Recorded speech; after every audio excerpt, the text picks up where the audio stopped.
This podcast thanks to OFX, the experts in global money transfer. Transfer funds 24/7 with no hidden fees. The smart money's on the smart move. Go to OFX.com. The Informed Investor, thanks to Century 21. Smarter, bolder, faster. Go to century21.com.au. And we have the chairman in the studio, as he is each Monday night, Charles Tarbey. Good evening to you. Good evening, Steve. I guess we go into the Easter break with people who go, and we talk about this regularly, down to beach resorts and start looking at holiday houses they're going to buy, do we? That seems to be the case. It is a very interesting time for real estate. It goes quiet, but there are a lot of people, of course, that just love where they go and they get that idea that, mate, this is maybe where I want to live in the future. So it's a busy time for the guys who do work in destination places. But even in the cap cities, do you take advantage of the fact that people have got a few days off and have open inspections, or do they basically shut down over not as many do, Steve, and that's why they had all their auctions last weekend in Melbourne and Sydney, which were really quite considerable as a record, actually, for combined auctions across the country. In Melbourne had a total of 2,078 auctions on the weekend, Sure. and Sydney 1,359 auctions. So they are really in there, really serious. If you have any questions about investing in real estate, Charles Tarbey is your man. He knows every market right around the country. If he doesn't, he can quickly look it up for you. 131873 is our number. Questions for Charles on just where would be a good place to invest, where would be a good place if you're downsizing to move to, if you're selling up the family home in one of the big capital cities that we're on air in, Sydney, Melbourne, Brisbane or Canberra. Canberra's a pretty expensive place to buy in these days, isn't it? It is, and it's improved dramatically. It had the best clearance rate of all capital cities in the last week. It was 73.8%, which is, getting right up there. It's certainly well above stable times. It's still sort of on the edge of a boom in many respects when you look at those clearance rates. The best it's because they're all public servants and they've all got guaranteed income. Well, yes, and you know how difficult it is in terms of employment laws nowadays. I think it's double the quantity when you're talking about government roles. So, I mean, the average employee certainly doesn't get the same benefits as people who work in the public service. That's been proven time and time again. But I guess their workload's quite intensive too, and they've got to be right so much of the time when they're doing work for different government departments. Love to hear from anyone listening to us down in Canberra on 2CC. Well, what is the real estate market like in your area? Is it too expensive for average folks to buy a place in Canberra these days? Have you sold up or intending to buy into the Canberra market? What's it look like? Brisbane we should talk about too, because CoreLogic has listed released a list of the $1 million Queensland suburbs Yes. where you should have bought 10 years ago. That's interesting. Yeah, there are a lot of great suburbs in Queensland, in Brisbane, that seem to be hidden, but most of the suburbs that CoreLogic picks when they're looking at this right now, and particularly in this survey, they're all very, very close to the city, or they've got a holiday feel about them in terms of the fact that they might be on 1 or 2 or 5 acres. And interestingly enough, some of the locations around Brookfield, that's one of the areas that this report picked up in. And also when you look at Pullenvale, those areas are really not that far from the city. They're only like 15, 20 kilometres away from the city. And you can buy properties on 1, 2, 3 and 4 acre lots plus. So what a great lifestyle, so close to a major city. Yeah, they talk about where you should have bought there 10 years ago. I mean, I don't know Brisbane as well as I know Sydney and Melbourne, obviously, but places like Robertson, where they say, CoreLogic says the property prices have increased by $38,900 in a year. Yeah, that area there, you're talking about Sunnybank area, Coopers Plains, they're the areas that everybody's been talking about. You talk about southeast Queensland, you talk about south of the city. Those areas in particular have had a massive immigration or migration increase from certain cultures.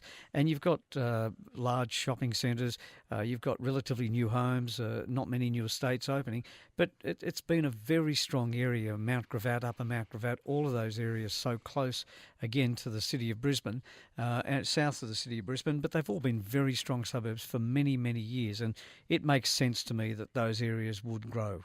One of your favourite parts of the world is Surfers Paradise. That has been a real estate roller coaster. We've talked about this before. My brother got burnt badly up there a couple of years ago, but it seems to have held up pretty strongly over the last few years. It has been because it fell so far behind, I think, more than anything else. There was so much supply on the Gold Coast in the areas like Surfers itself or areas like Broadbeach or Mermaid Beach. Those areas, there was a significant amount of supply, and a lot of people that lived in the Gold Coast or live on the Gold Coast sort of moved to the hinterland. That would be where their home was, because there was a transient, very, very high population of people that came in and out of the city, unlike the Sunshine Coast, where you've got a high owner-occupier. Surfers Paradise in those areas didn't experience that. And the massive supply of property that came on, there's a story about the difference between the Gold Coast and something I can't mention. And the reality, they used to say, was that you couldn't get rid of either of these two things. And that's what it was like. And of course, it's had the stimulus for two reasons. We've had the Commonwealth Games, of course. Is that going to help? Oh, it's helping already. There's a lot of interest on the coast, but there's always that talk of what happens after the event, after the Commonwealth Games or after the Olympic Games. But what has really happened on the Gold Coast in total is it sat idle for so long and oversupplied for so long that people didn't want to go anywhere near it. And everything else around it started to grow, and it had no choice but to keep up. So you get a situation where people come to go to the Commonwealth Games and they rediscover a place like the Gold Coast, either for an investment property or as a holiday destination where they can rent it out. You'd get fabulous Airbnb returns from there, wouldn't you? Yeah, you would, and that's under a bit of pressure too. Airbnb are under a bit of pressure from different councils and different strata bodies. There's a lot of talk about the fact that people have got issues relating to people that are coming in and out of properties all the time, and the noise and the parties and so on.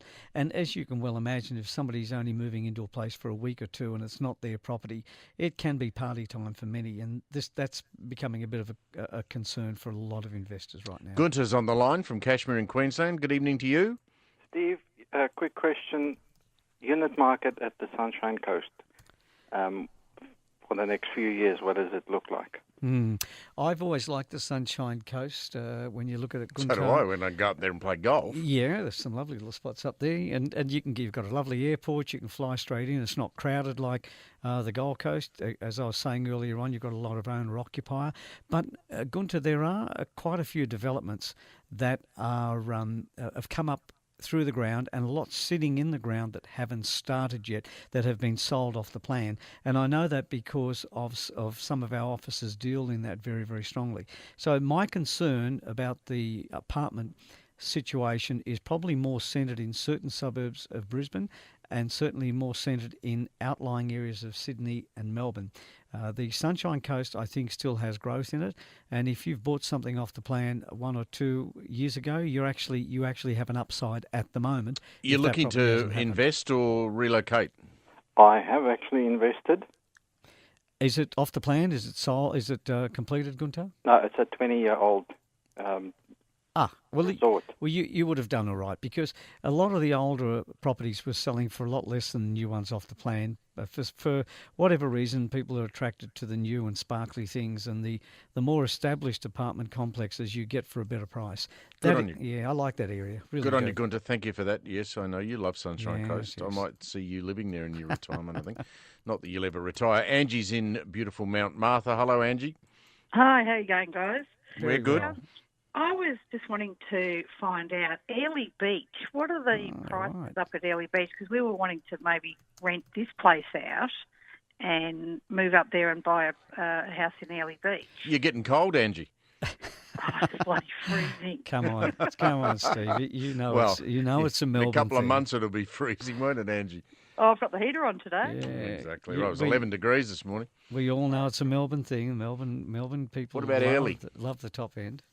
What about Airlie? I like Airlie Beach, but it's had its problems over a period of time, because they've had some issues. They had some very bad storm issues going back a little while, and it's not as popular. It hasn't been promoted as well as other parts of the northern part of Queensland. Now, that could be good for you.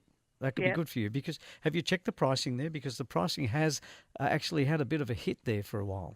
Yeah, I've noticed that, and I thought, well, maybe they might get another whack of influx of all the the tourists coming over.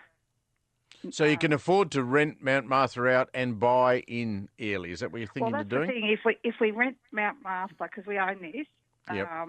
we can rent this out because we're up on the hill, good views and everything, and the rental prices here per week, you're looking over $700-800 a week. So that might cover your mortgage in Airlie. That'll cover the mortgage yeah. Now, you'd be able to rent 6 months in Queensland and 6 months at Mount Martha, wouldn't you? I mean, gosh, you're close to a lot of great quality areas when you're talking about Mount Martha, and Yeah. So Wineries galore. you'd have the best of both. So what would be the worlds. best? We're going to run out of time, but what's the best way for Angie to check prices in Airlie? Yeah, I think it's pretty simple. There are a number of organisations, including mine, Angie, where you can go on, log in what you want, sit there in a price range, and anything that comes up in that price range will automatically be emailed to you. Good luck with it, Angie. We luck, don't want to Angie. lose you from Victoria and Mount Martha, but have a wonderful time if you do end up in far north Queensland. Charles, as usual, pleasure to catch up with you, mate. I'll talk Thank to you you, next Steve. week. Thank you. Charles Tarbey, the chairman of Century 21. The Informed Investor, thanks to Century 21.